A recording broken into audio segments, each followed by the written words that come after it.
Welcome to the Board Game Network. This is James. I'm going to be explaining how to play this game called Oceanos, designed by Antoine Bauza, put out by Yellow. Antoine Bauza, he's the guy that designed Hanabi, right? We all know that. That's an awesome game. So we're going to give this one a chance too, because of how good that other one was that he designed. Plays 2 to 5 players in about 30 minutes. So there's a lot of pieces in this game, let me tell you. And this is some heavy duty cardboard in here. Some nice stuff. You're gonna take all of your pieces of a specific color, and your color is based on the color back of these pieces of your submarine.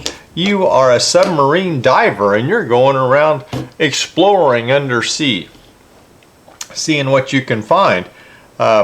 So you've got tail pieces to your submarine and you're going to put them in the order. There's a little red circle here.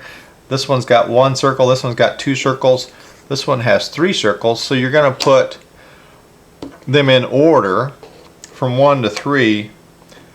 And then you've got a middle piece here that's got your fuel, and then you've got a tank for fish tank, and then you have the front that's got your air bubble that your submarine diver goes into, your deep sea diver, and then you've got your cockpit.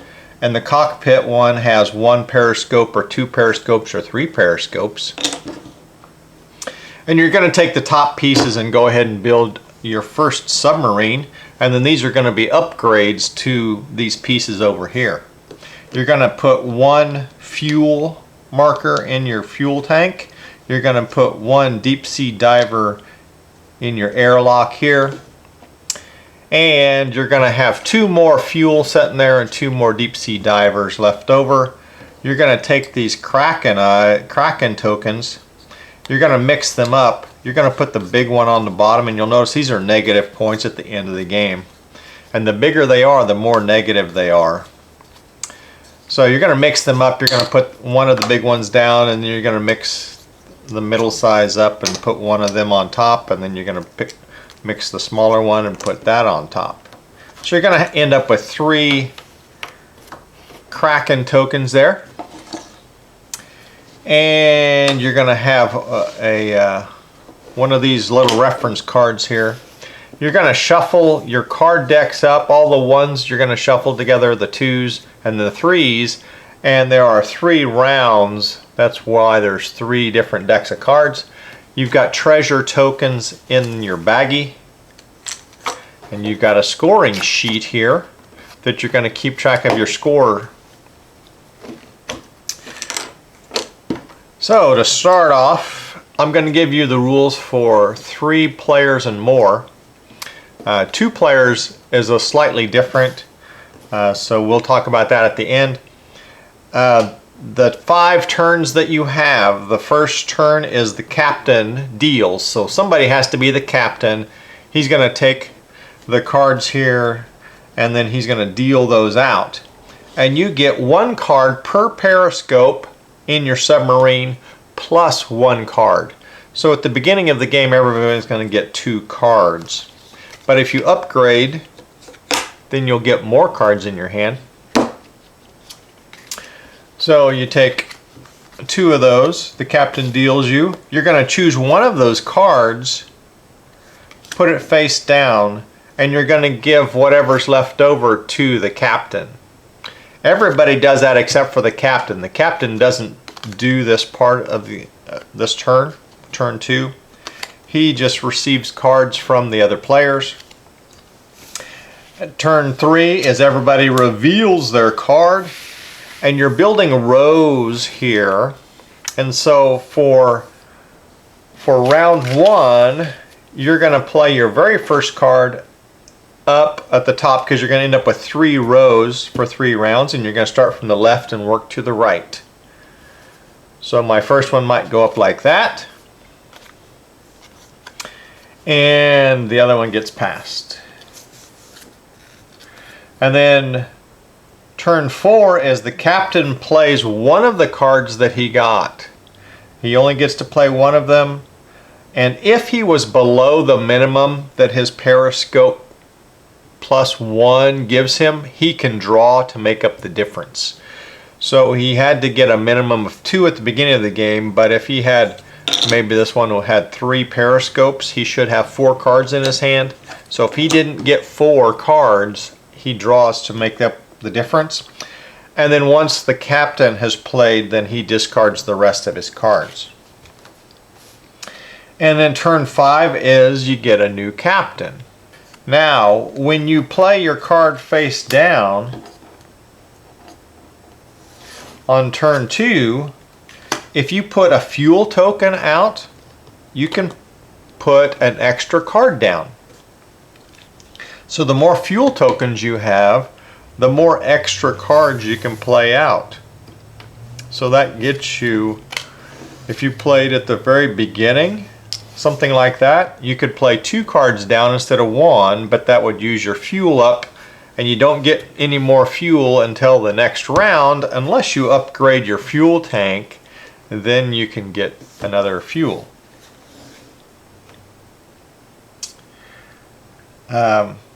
The scuba diver goes on treasure. So if you play a treasure card out, you can put a scuba diver on it, and at the end of the game you get treasure tokens from the bag.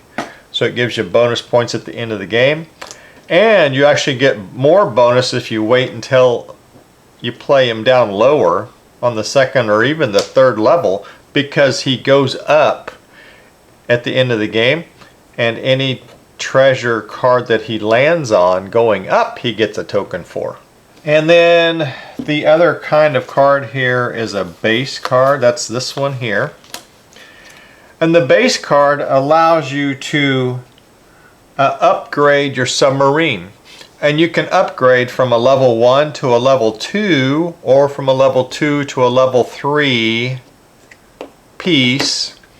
And that is based on the number of color of gemstones to the left of the base that have not been used for an upgrade yet.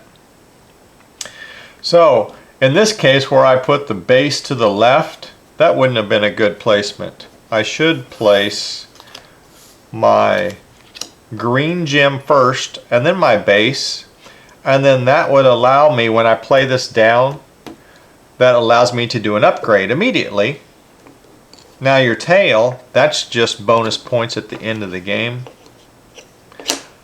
However, if I put a new fuel tank in there with 2 fuel, I immediately would get some fuel in the one. I'd use the other one, so I don't get 2. But I would get 1 more. And so that's if I have 1 color of gemstone, and there's only 2 different colors of gemstones. There's green and there's yellow. So when I play another base, this one wouldn't give me any kind of upgrade. But if I play, there's a gemstone, there's a yellow and a yellow, that would still only let me go from a level 1 to a level 2. But if I play a yellow and a green, 2 different colors, then that lets me go from a 2 to a 3. Or if I don't have a 2 that can go to a 3, I can still go from 1 to 2. But it doesn't do any good to only be able to go from 1 to 2 and you've already upgraded all your 1s to 2s, because then you would have to put 2 colors down to go from 2 to 3. Now at the end of the round, here's what happens. You move the player's aid card, this, to the end of your row, and you'll notice that's got a base on it. So what happens is, if you have any gemstones that have not helped you upgrade your sub, you can do it at that time. And each of these bases only allows you to do 1 upgrade. So if I had a gemstone down here, and that was the end of the round, this gets played, and then I can do that upgrade. You'll notice here there's the 3 different rounds. You can do the upgrade, and then the second part of the end of the round, you count the number of animals you have out here, and there's 8 different kinds of animals. There's 4 small and there's 4 large animals. So here's an animal, and you look for unique animals. So I've got 2 of the same turtle, so that wouldn't count. I'm looking for unique animals, and then I have a limit based on my aquarium size. So if I had more than 3 unique animals, I only get to score 3 animals, and they're worth 2 points each. So on my scoring pad for round 1, I'm going to write down 2 times the number of animals I have with a limit based on my aquarium size. I am going to add my propeller if I have upgraded to a higher number of points, and that scores every round. And then whoever has the most Kraken eyes, these are your Kraken eyes, these red things, these are bad. Whoever has played the most Kraken eyes on the row gets the top Kraken token and adds that to the score also for that round. If there's a tie for the most Kraken eyes, everybody involved in the tie gets that adjustment to their score. And then you refuel. So you take the fuel off of your card and then put them out here, so you might have 2 or you might end up having 3. So you get to refuel at the end of every round. However, you do not get a new scuba diver. The scuba diver stays on any treasure cards out here, and you do not replace him.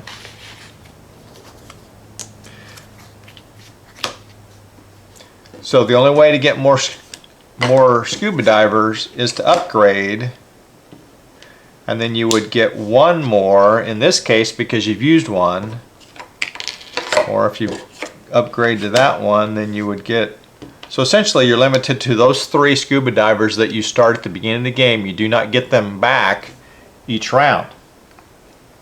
Now at the end of the game, what you do is you get +1 point for every card in your biggest coral reef. So you go through 3 of these rows, so they may not even be all the same size because you're playing the fuel tokens down. But you're looking at the coral reef here, and you want to try to put those adjacent to each other orthogonally, either horizontal or vertical, but not diagonal. You want to build a coral reef that is adjacent to each other on these cards, and you get 1 point for the biggest coral reef on your whole card build out here. Your scuba divers that are out here, they go up. So let's say you've got a scuba diver there and you've got a scuba diver here. So this one's going to draw a treasure token, and that's going to add 3 points to the score. And then this one's going to get to draw a treasure token here, and then that one ascended, but there's no treasure there. This one's going to ascend and get a treasure. So you can see how if you place these right, you can get a lot of extra points when those scuba divers ascend up the cards. So that's how you play the game, and then you just simply total your total here on your score pad. You'll notice it's got a round 1 score, round 2 score, round 3 score, and then it shows you your coral reef score and your treasure score, and then you total down. Now for the 2-player, the only difference is the way the cards get dealt and passed out.